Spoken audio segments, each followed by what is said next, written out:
Hi, everyone. I'm Nate Shear, and this is Mind Force. Join me as we explore love, life, and learning because your mind is what matters most.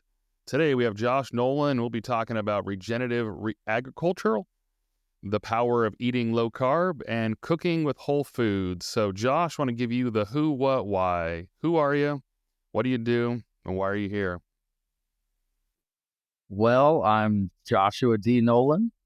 I am a food educator, an author, and a chef, and I'm here to talk to you about, like you said, regenerative agriculture, um, mental health, of course. I've got my new cookbook coming out December 2nd, so I'm excited about that. And yeah, I grew up in Southern California, and I still live here. And yeah, I grew up cooking. My dad had a catering company since I was 2 years old, and I was in the kitchen with him as young as 8. And so I've always enjoyed cooking. But in the last 5 years or so, I've really changed my diet and my lifestyle, and I was able to lose over 80 pounds and keep it off. So I'm trying to Oh, help as wow. many people as I can with their health struggles. So, since you were in the kitchen with your dad, always, cooking stuff up and things like that, did you always know you were going to write a cookbook? I never thought I was going to write one book, let alone 4 books. The cookbook's going to be the 4th book.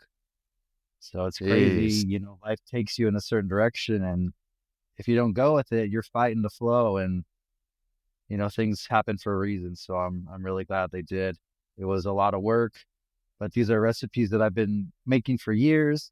And I usually just, put a little bit of this, a little bit of that, and I make it up. But for the cookbook, I had to go back and remake everything and measure everything. So it was a labor of love, and I'm really happy with the way it turned out.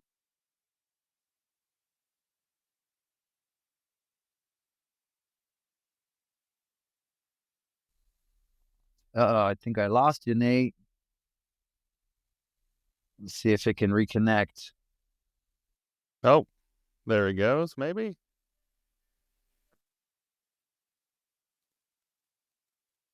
Have you frozen?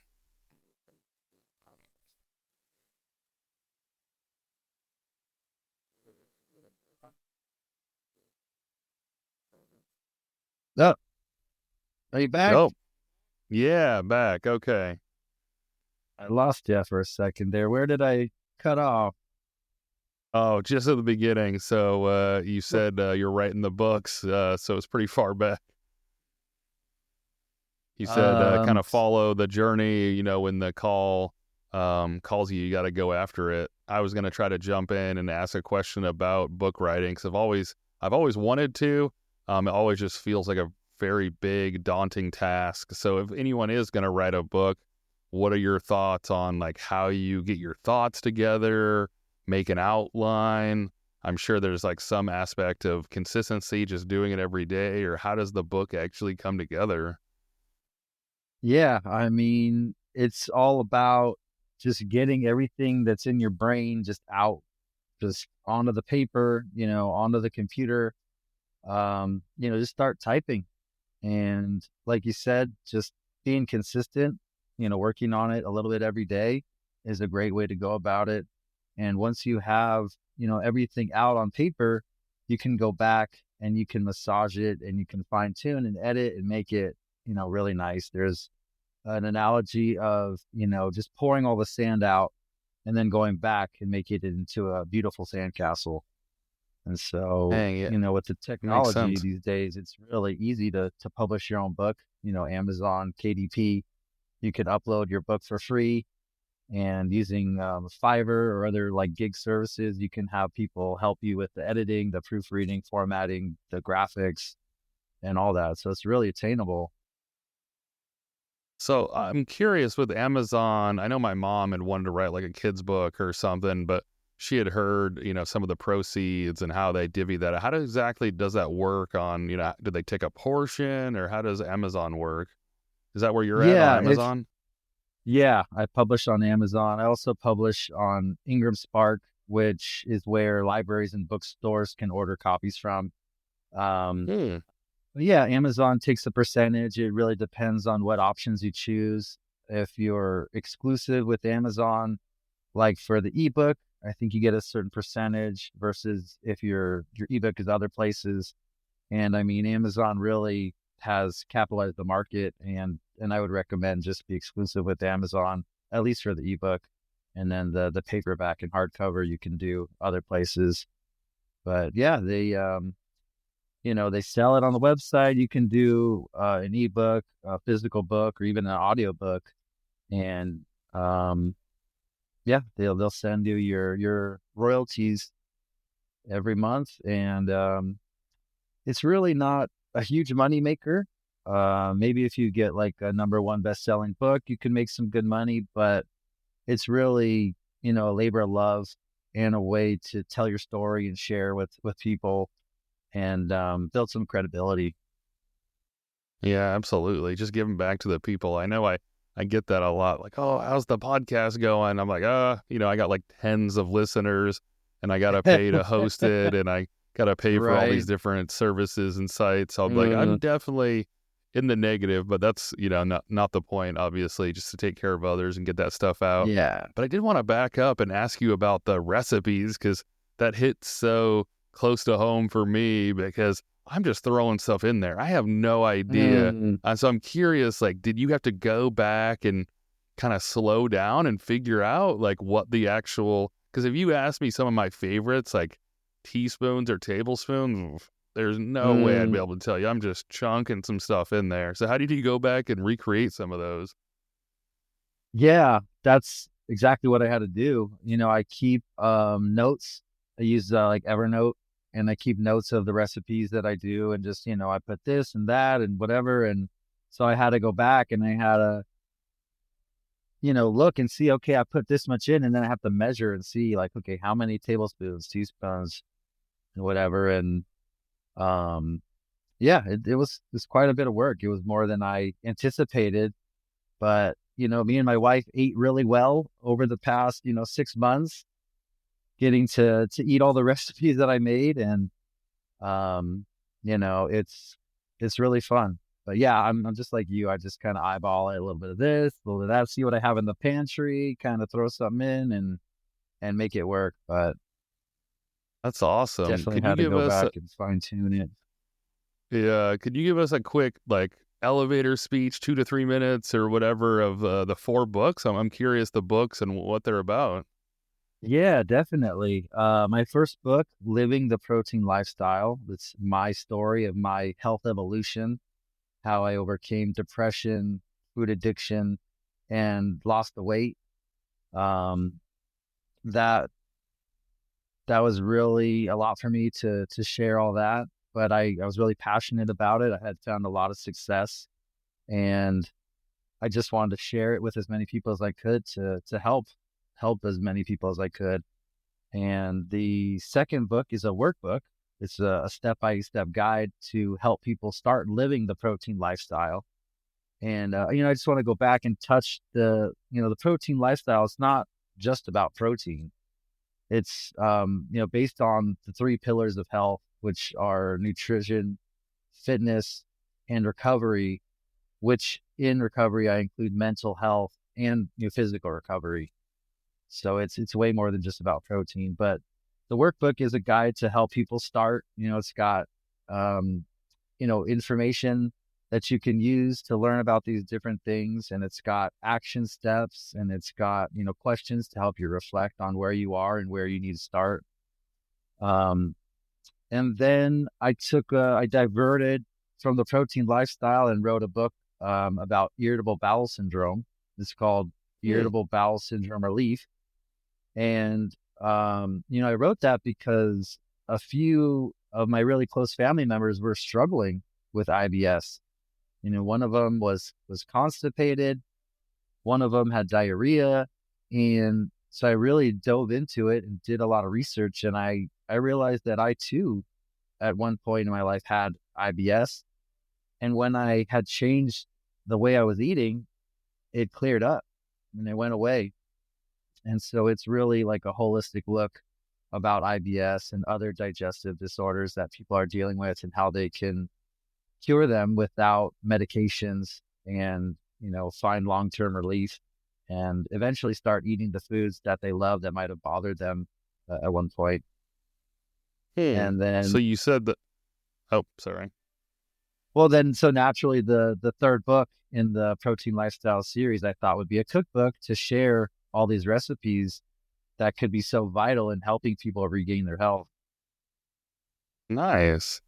So you said you lost all that weight. What would you say is like the core of the problem with most people and their eating? Like if you had to boil it down to one thing, what do we do wrong? I'm Mental sure there's health. lots of things. I Mental health. mean, the most important thing is mental health. If you don't care about yourself, you don't love yourself, you're not going to be motivated to eat right. You're not going to be motivated to exercise. And that's really what it all comes down to. Yeah, that makes sense. But on the nutrition side, what would you say is like the biggest problem we have? Is it too many carbs, the sauces? I feel like there's a lot of different things, but what would be that one nutritional problem? Ultra processed food products. It's crazy because it's not food. I mean, if you look up the definition of food in the dictionary, it's, nutritious, um, things that people eat to get energy and to nourish their body. And these ultra processed food products are devoid of nutrients and protein, and it's a lot of carbs. Carbs can be an issue, but whole carbs like fruit and vegetables, those are way better than processed carbs that come from like bread and other processed foods. Yeah, that makes sense. I want to fire off a couple fun questions, get warmed up a little bit. So, if you could master any skill not related to your current work, what would it be and why? Mm, master a skill. That's a great question, Nate. I I thought it was pretty fun. I would say, yeah, bow hunting. I think that would Nice. be really cool. Yeah, I've done some rifle hunting in my life, a handful of times, and I really enjoyed that experience being out in nature and you know hunting my own food. Definitely not for sport, but for nutrition, and you really feel a deep connection with that food when you're eating it, and you really appreciate it. You're not just hiring um, someone else to dispatch an animal for you and buy it at the market. You're out there and you're doing it yourself. And I think the next level to that would be to use a bow and arrow and to go out. It's much more challenging. You have to be a lot closer, and just to master that skill would be really cool. Yeah, and a lot of extra things that go with that, right? Like tracking, and like you said, you got to be a lot closer. You're sitting in the Hmm. blinds for probably quite a while. Oh, I can't imagine. I mean, I haven't done all that much hunting in general, but with the gun, yeah, you can be pretty far off with the scope and all that stuff. But jeez, with a bow and Hmm. arrow, you got to be right there, and you got to hit a pretty critical point because there's not much to that arrow. Yeah, you got to get that vital, heart and lung area, Yeah, and that's interesting. yeah, yeah. When I The was next, out in Wyoming, I was hunting antelope, and we were up on top of a ridge, and the herd was on another ridge, and I took the shot like from ridge to ridge, and luckily it was a good shot, and it went down pretty quick, and we were able, it took like 20-30 minutes to drive over there, and but you definitely can't do that with a bow. jeez, You just got to to have a get lot over more there. patience. Yeah. Yeah, that's wild. So do you butcher up and cut up your own, animal and things like that, part of that making food and all that? I've been wanting to learn. I've helped, with skinning and kind of breaking down the what do you call it? Just the bigger sections of the animal, but I haven't really had a lot of hands-on experience with butchering. But that's another thing I'd love to learn how to do. Yeah. take care of that. The other question I had Yeah. related to food was, what is your go-to comfort food that you'd never like to admit? Mm, The guilty my pleasure. go-to comfort food. Yeah, I think it would have to be chocolate ice. That's a good one. Do you have a favorite Yeah. Thanksgiving thing since it's coming up? For years I was making my meat lovers sourdough bread stuffing, Mm-hmm. and that's, ground beef. Um, I use breakfast sausage and bacon and obviously sourdough and, all the other celery, garlic, onion, all the regular stuff, and toasted pecans. So that Mm. always comes out really good. But now that I'm doing more low carb, this year I'm going to be smoking a brisket. Oh, Yeah, everyone's what kind of excited. smoker do you have? I got an offset smoker. Nice. Going to be using mesquite lump charcoal with some oak wood, Nice. You and got the electronic probes and all that? no, well, yeah, I do. I don't usually use them on the smoker. I like to do like, this is a big brisket. I actually just picked it up earlier today, and it's probably 15, 15 to 20 pounds. Um, and so I'll do like 4 to 5 hours on the smoker, and then I'll wrap it and finish it like in the oven at 250. And I use the probe once I transfer it into the oven, but not really on the Mm. smoker. I'm just trying to get that flavor in there. Nice. Nice. So I wanted to give you a chance to ask me a question, as long as it's not why I started the show, because that is too common of a question. But I do enjoy it, but I tried to answer it 10 different ways and it was tough. Right. Yeah, I mean, I asked you a bunch of questions when we spoke last on my podcast, Health Unfiltered. That's That right. was a Yeah. lot So of now I'm just fun. making it weird. Right. But I guess do you do any smoking, or what kind of cooking do you enjoy? I don't do any smoking. It sounds really weird, but I don't like the smell in my clothes. I Oh no, love it's the not way weird. the food tastes. I love the Mm, meat, but to like, yeah, roast over it for 4 or 5 hours, it gets in all your clothes and you smell like a campfire. And even when you wash them, it feels like it still smells like a campfire. So I love the idea. I want to transition probably into the pellet smoker, which I know a lot of people are like, that's cheating. But I feel like if I could set oh. it, forget it, and keep away from the smoke, I could, Mm, soak up the benefits of the smoke without having to like sit in it all day. Because maintaining some of those temperatures is tough. My mom got me the side by side for my birthday a couple years mhm. ago, and I tried. It was, pretty inexpensive one, so I think that might have been part of the problem. It leaked heat and probably should have sealed it up Oh better. yeah. But yeah, I wasn't in the area to bust out like a big green egg for $1,000 or whatever they are. Oh So yeah. They're maybe one of expensive. these days. I love the flavor for sure. But yeah, Mm, out in the UK, the ovens are a lot smaller, so that's a challenge. That's been really interesting. We have like the trays that we brought from the US, and I went to like slide the baking sheet into it and only fit about like halfway. right. I was like, what are we gonna Oh, do? that's weird. It's been interesting. Yeah, it's interesting. The kitchens in general are really odd because a lot of the things behind the cabinets aren't actually cabinets. So we did the walkthrough. We tried to do our due diligence and open stuff up and walk around. I thought we Mhm. did a pretty decent job, but then when we came and we actually owned it, or had the lease out and everything, then we started to pop stuff open, and one of the cabinets is the fridge, one's the freezer, one's the washing machine, one's the Oh, dishwasher, weird. one's the boiler that gives you hot water. It's so Just a once you bunch of open fake all of them, cabinets. there's no storage. Like, where do we put everything? Like, our Mm, pantry for all the food is actually a coat closet.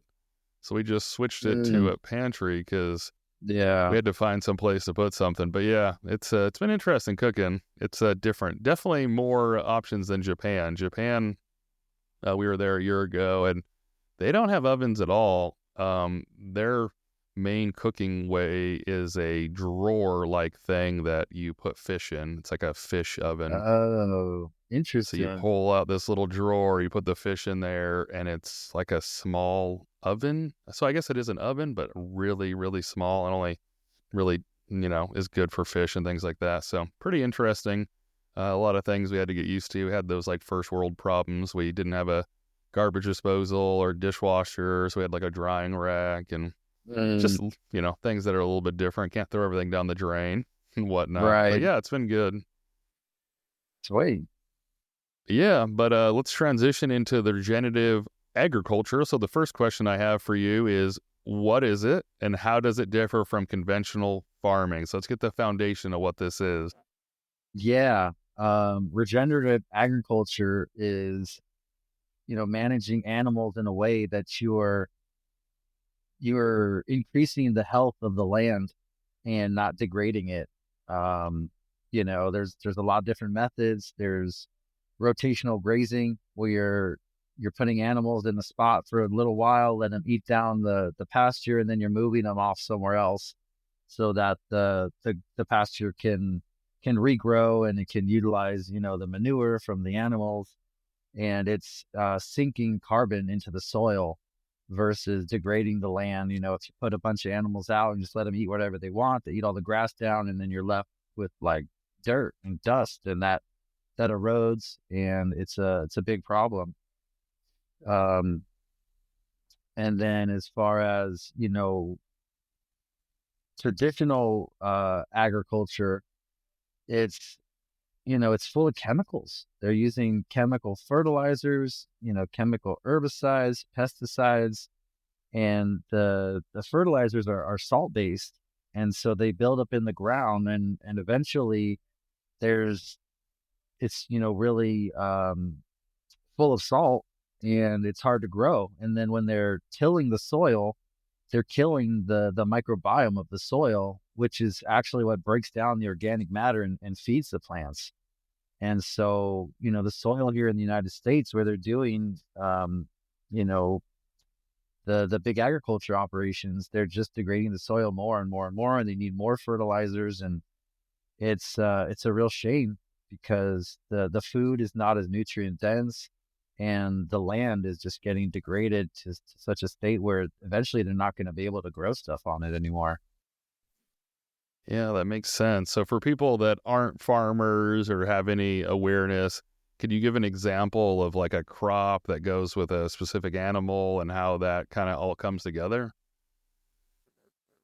Um, yeah, I mean, crops and animals are kind of on separate sides of the coin.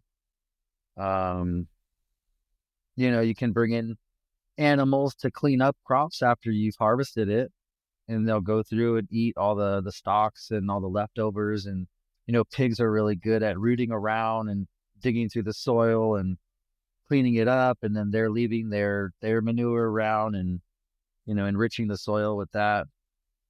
But Okay. yeah, you usually don't want to put your crops with your animals, or they'll eat it all.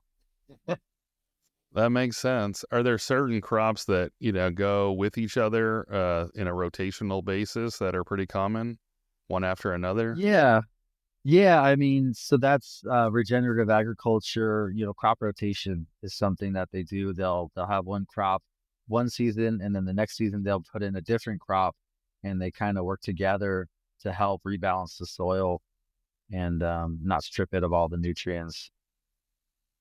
That makes sense. So how does this particular agricultural method play into like global warming and things like that?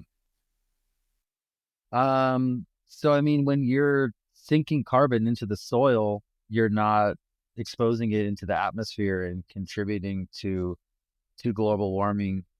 Um, but I am highly, suspicious of how much animal agriculture contributes to that just in general. I think, the earth naturally goes through cycles of heating and cooling, and I'm not sure if anything we're doing is really having too much effect. But I don't have any solid research to back that up, but it seems, insignificant that cow farts are raising the temperature. I think the thing we really need to be worried about is global cooling. I mean, if we go into another ice age, we're really going to be struggling. But if it gets a little warmer and you have to move to a climate that used to be colder, it's not too big of a deal.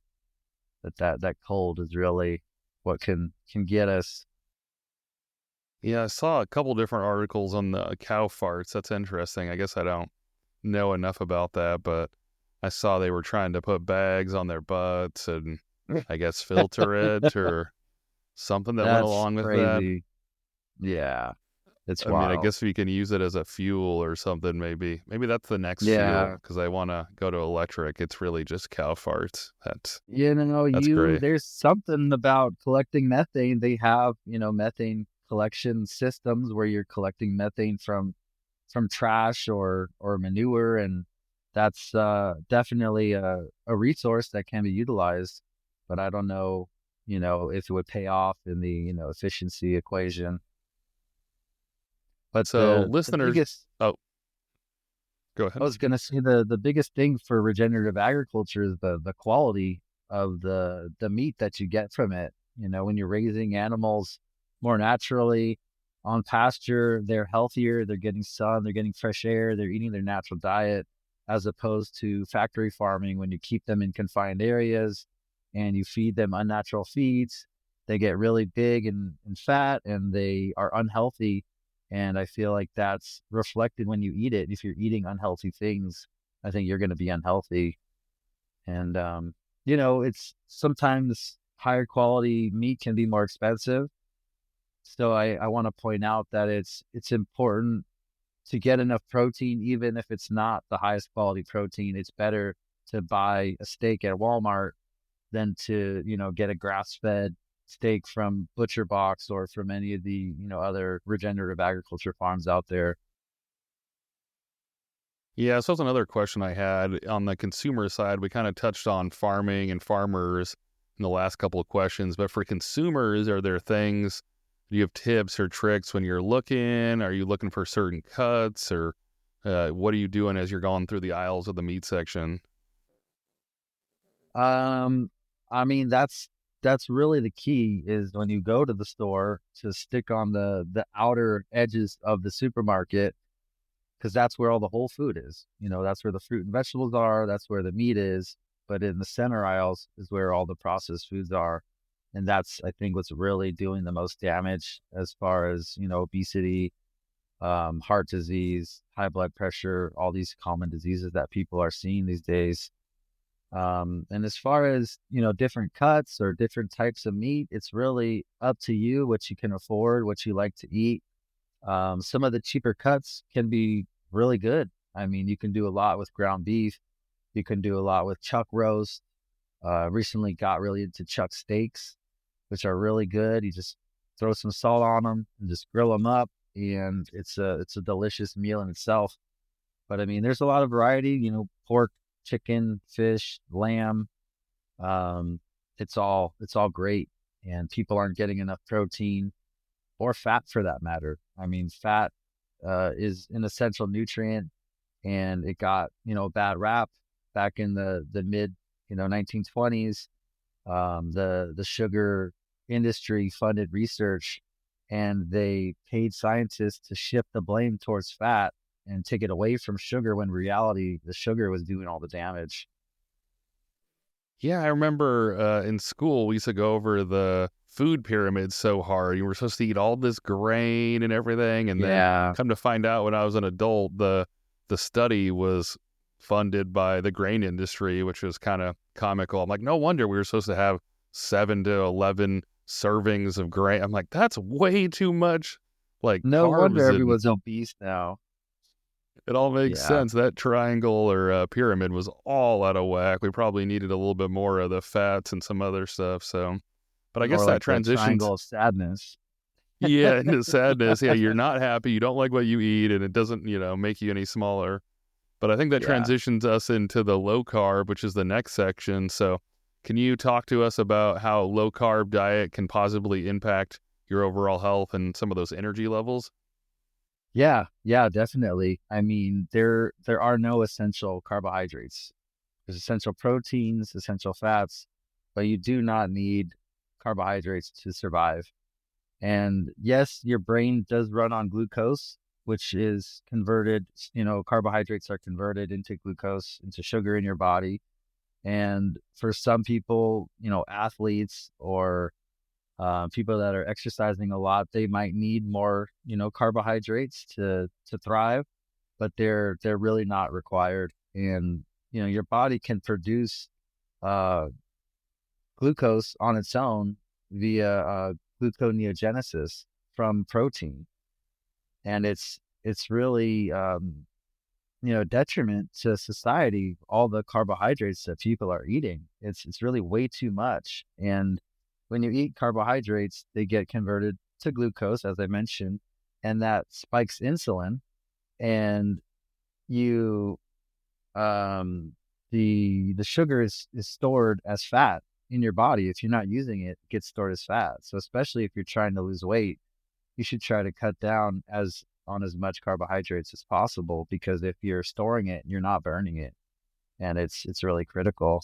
But also the constant release of the insulin, it contributes to the crash. And if you eat lunch and then like an hour later you feel super sleepy and tired, and you had carbohydrates, it's because your blood sugar spiked, and then you crashed, and then your body is telling you, oh my God, I need more food, I'm hungry again, and that leads to snacking and overeating.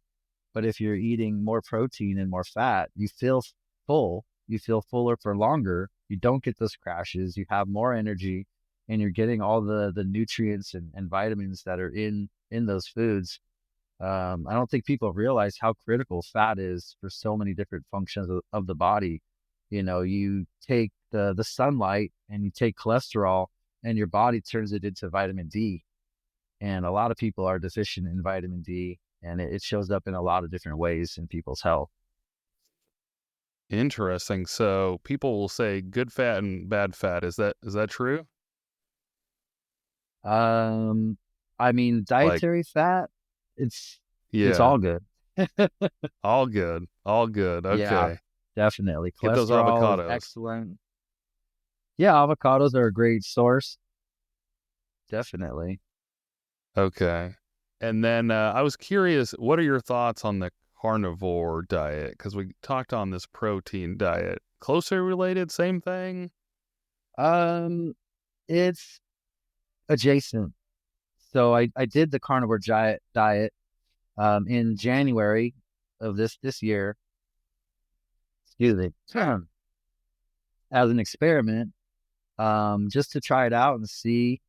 And it was hard. It was hard at first. There wasn't like a lot of variety in the foods that I was eating, and I had to get creative, and that inspired some of the recipes in the book, to get some variety with the meals, with only eating animal products.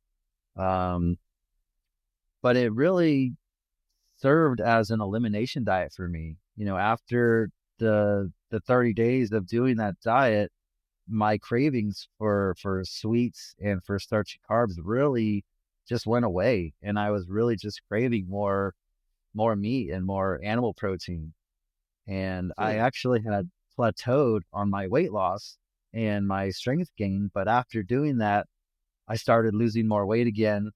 And I just feel the best I ever have in my life. I mean, I turned 40 this year, and it's incredible how good you can feel. What does a day look like? Like, if you had to summarize a day of carnivore, what does that look like? Breakfast, lunch, dinner, or is there snacks or? I mean, if you're hungry, you eat. So there could be snacks, but normally there's not.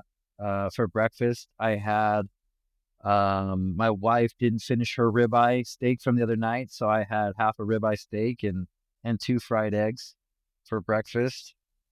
And then I had some coffee with some just straight up cream in it. And then after we get done here, I'm gonna grill up some chuck steak that I have ready. And let's see, for dinner, I'm gonna make some beast burgers, which are Mm. hamburgers that I like to mix in different stuff. I think today I'm gonna mix in bacon and Gruyere cheese. And so Dang, that those are sounds amazing. delicious. Yeah. And to add some I'm variety down to for a that, burger. right? Come on over. Delish. So Um back uh to what you had mentioned about like the plateau, or not the plateau, because that was about the weight loss and whatnot, but energy levels and things like that. Like, mm, what were these benefits? You said the best you've ever felt. Can you expand on like energy levels and sleeping, and what did you see after or I guess throughout the 30 days? right. Yeah, I mean it's not all just about diet. You definitely need to get sunlight, you need to get good sleep. Um, but I think I got better quality sleep by not eating the carbohydrates. If you eat carbohydrates with dinner, your insulin level spikes and then it messes with your sleep. And I think the biggest impact was cutting out the cravings for all those other foods that weren't, serving my body, and just focusing on the ones that did. And I think that's what did it, along with, fitness and focusing on mental health, of course. Yeah, I wanted to ask about the mental health. Were in a bad place, you're overweight. Like, where was the transition? That's always like the most interesting thing to me, because I feel like as humans, we will continue, kind of going down a road unless something changes. And so what was that Yeah, like moment? What caused you to wake up like I gotta fix something? definitely. That moment is critical. I mean, you can try to help people as much as you want, but until they have that moment and they're ready to make a change, you can't really do much. So my moment was I was walking up the steps to my house, and it was only a few steps, but I was out of breath and I just had had enough. I was sick and tired of being sick and tired, and I decided that I wanted to make a change in my life. And so I started talking to a therapist, and she recommended meditation. So I thought, oh man, that's, this is like woo woo stuff. How is that going to help me? But I was open to change because I was ready for something different. And so I tried it out, and it was hard at first. There was all these thoughts coming into my head and I had trouble focusing. But after about 5 minutes, I was able to focus more on my breathing. And after 10 minutes, when I was done, I felt better and I felt like I had accomplished something. I felt more clarity. I felt like I had more mental bandwidth to deal with the stuff that came up throughout the day. And so I think that I started meditating every day after that. And I think that set me down the course. Because shortly after that, I started working out. I started doing strength training a few days a week. And oh man, that was hard. I would be just huffing and puffing after a few reps, but I stuck with it and I got better. I got stronger. And then, I was feeling a lot better, but I still had a lot of weight to lose. And that's when I started changing how I ate. And it's different for everybody. It's depends on what you need at where you're at in life. If it's changing your diet or focusing on mental health or working on your physical fitness, um, you just got to figure out what you need at that time, and start with that. Start slow, start building upon, these different techniques, and just stick with it, and people will find success. Reminds me of that Navy. I think he was an admiral, the guy that wrote the book, like Making Your Bed or whatever it is. You do that small thing, and people are like, oh, why does that matter? It's just making your bed. Does that even matter? It's like, Hmm. yeah, it does. You accomplish something, you feel good, and so I think that's a perfect alignment with the meditation. Like, oh, I feel better. 1 minute turns into 5 minutes, turns into 10 minutes. But sometimes people want to, downplay like, oh, why does that even matter or whatnot? But that it could be the turning point. Who knows? Make your bed, start your day, and get rolling with something else. And then that rolls into workouts and you're feeling better about your workouts and things like that. But I did want to ask a few more questions about the low carb. What would you say is the most common misconception about low carb dieting? Um, I'd have to say that it's, the most common misconception is that it's too hard, that it's Mm, too hard to do. And I mean, it's an addiction. It's like any other addiction, your body's craving those sugars, and craving those carbs, and you have to fight it. But if you're eating things that you love, like steak, then it's a lot easier.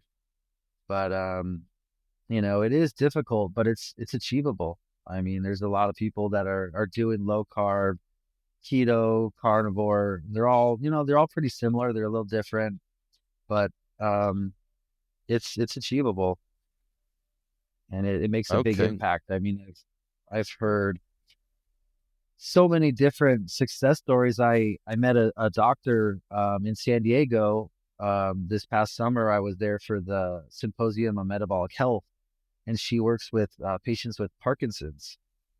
And she's found that for Parkinson's patients get better when they're on a low carb diet. Hmm. And I mean, you can reverse diabetes, high blood pressure, osteoporosis, even. I mean, there's just so many common lifestyle diseases that can be cured by cutting out carbs. It's really, a panacea.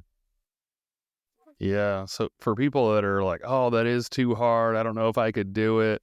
So for someone that's new, not just today cutting out rice and bread for the rest of your life, what are some simple ways to do that transition? Like, I don't think a lot of people are gonna straight carnivore, but how do you go from where you are I now would to that? not I would not recommend that. I wouldn't recommend going into anything like that just 100%. You got to start slow, just like anything else, just like working out. You don't want to join the gym and go 7 days a week. You're going to burn out. You're going to hurt yourself. And it's the same with changing your diet.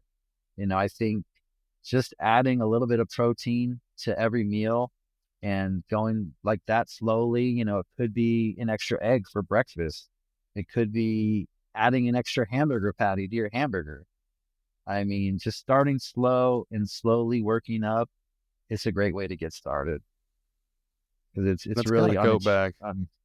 it's unattainable when you try to go all in like that. Yeah, that makes sense. And I feel like that goes back to like caveman, right? You had to like find the food and kill it and eat it. You weren't like finding the food and then putting a bun on the top and bottom of it. Right. You were just eating it. The Mhm. last part of the show, we're gonna go into whole food. So I know I was paleo for a while, which I felt massively better.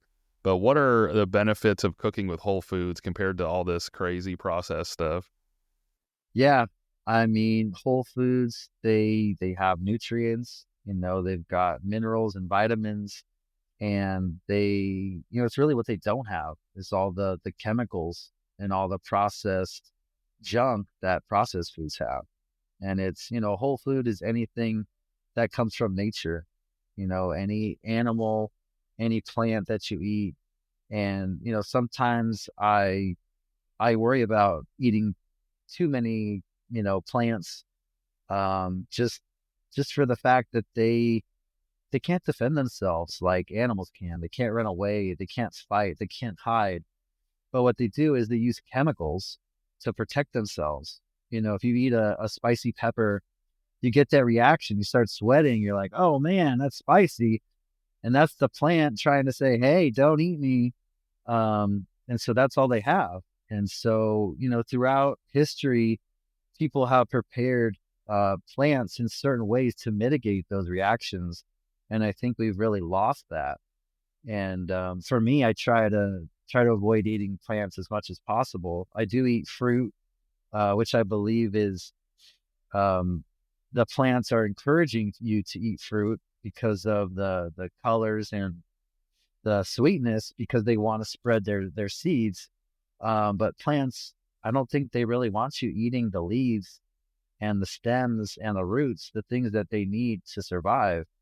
I think you got to be really careful about how much plants you're eating and how you prepare them. Um, and yeah, I really, can't really help vegans too much. I think it's really, really hard to get enough protein if you're vegan. I was talking to a chef the other day on her cooking show, and she was saying how her daughter was vegan for so long. And I told her it's hard to get protein when you're vegan, and she's like, "Oh, well, broccoli has protein." And so I looked it up afterwards, and for someone that's 200 pounds, they need to eat 75 cups of chopped broccoli to get enough protein for the day.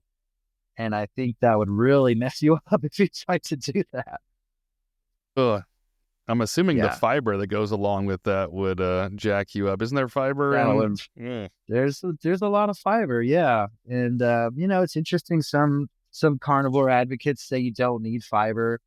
But when I did the carnivore diet, I realized I need some fiber.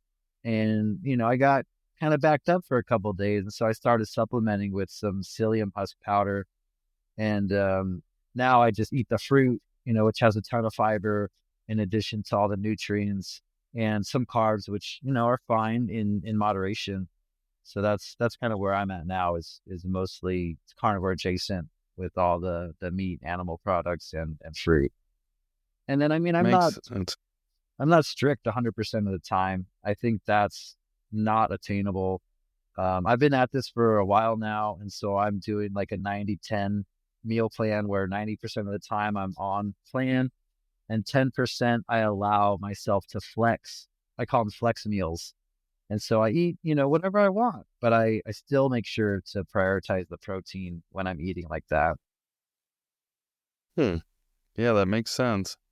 I had a Yeah. question for the people that are thinking about the whole foods. They know that's the right thing. It's the transition they need to make, but their hesitation is it's too expensive. It takes too much time. What do you say to that? How do you transition?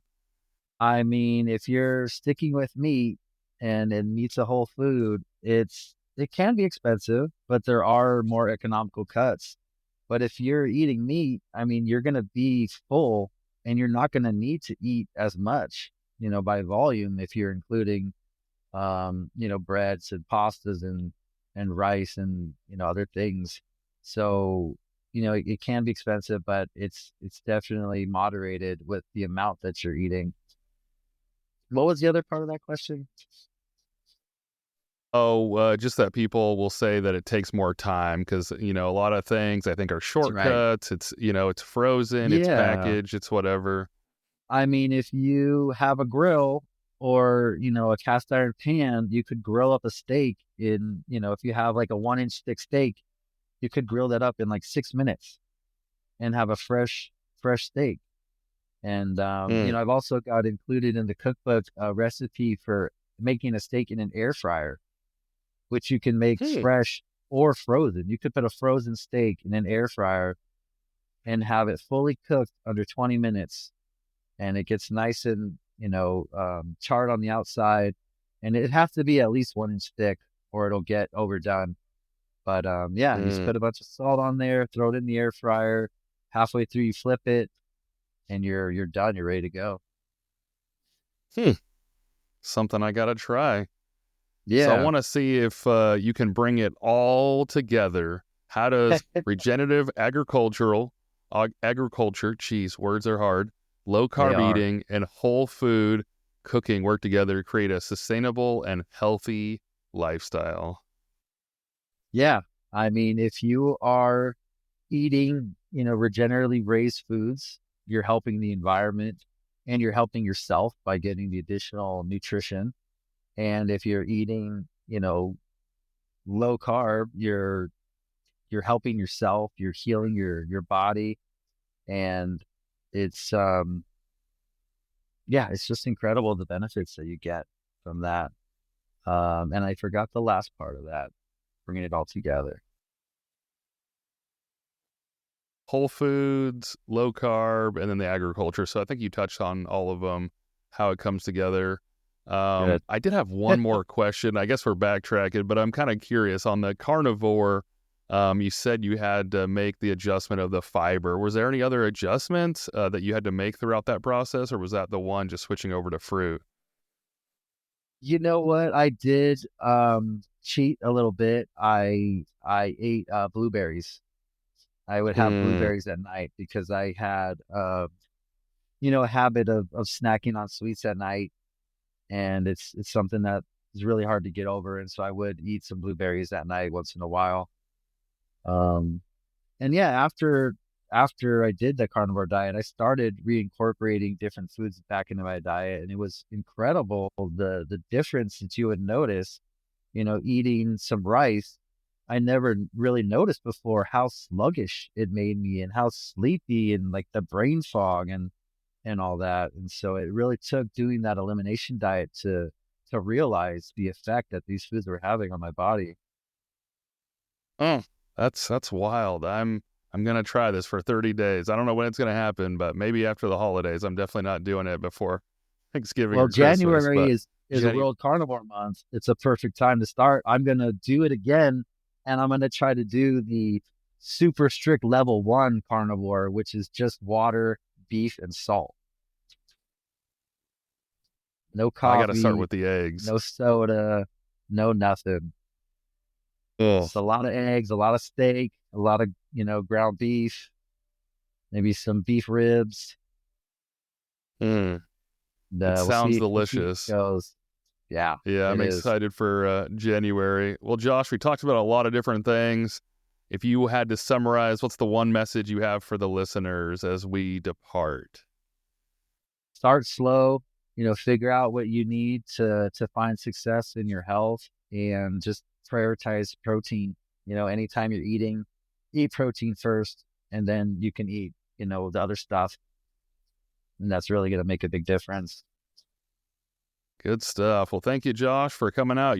Your feedback makes this podcast even better. Drop your thoughts or questions on Instagram, Facebook, TikTok, YouTube, Buzzsprout.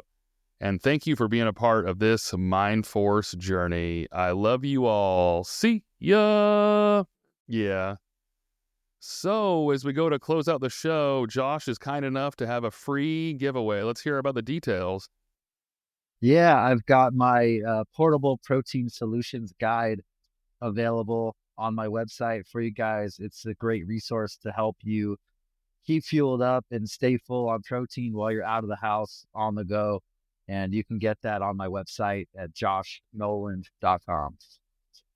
Sounds good. Thanks for coming out. Definitely is my pleasure. Thanks, Nate. Bye, Yep. everybody. See ya.